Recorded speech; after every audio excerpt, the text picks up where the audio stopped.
I have all of this year's new Hourglass palettes and all of last year's. Let's compare them because I feel like last year these palettes really popped off. So you might already have these. Let's see if the new ones are worth it. The Deer palette is this year's fair to light skin tone option. Last year it was the Dragon. Both of these palettes have Dreamlight finishing powder, but all of the other shades are different.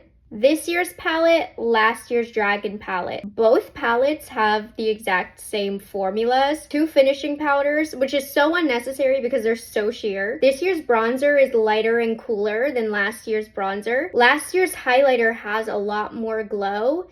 I think this year's highlighter is better for fair skin. These 2 blushes are similar, but this pink one is pretty unique for Hourglass. I think this blush is beautiful. I have it on this cheek. It was a little bit more mauve last year. For medium skin tones this year, they launched the Swan palette. Last year, it was the Evil Eye palette, and here's how they compare. And honestly, you guys, these are pretty close. Just wait till you see the swatches. Finishing powder, different tones, but they're so sheer. Last year's highlighter is more rose gold. This year's more golden. I prefer this year for my skin tone. The bronzers are very similar. I think last year's was maybe a little darker. The blushes are kind of very similar. I really like the blushes in this year palette, and that explains why I liked them so much last year too.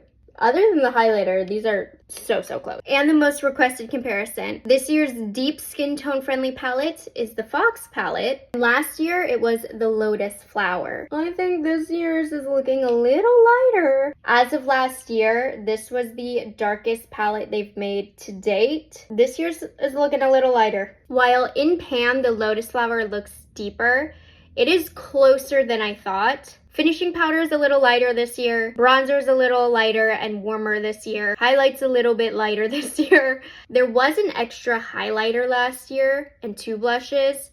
This one has 3 blushes and 1 highlighter. So this is the highlight, this is one of the blushes. We'll ignore that. The blushes are pretty equally as deep this year. Obviously the red is the most vibrant. And I think they look different from one another, especially the finish of these are different. Last year's is definitely a little bit deeper than this year's, but I think the difference is less when applied. But something to keep in mind. Do you prefer this year's palettes or last year's?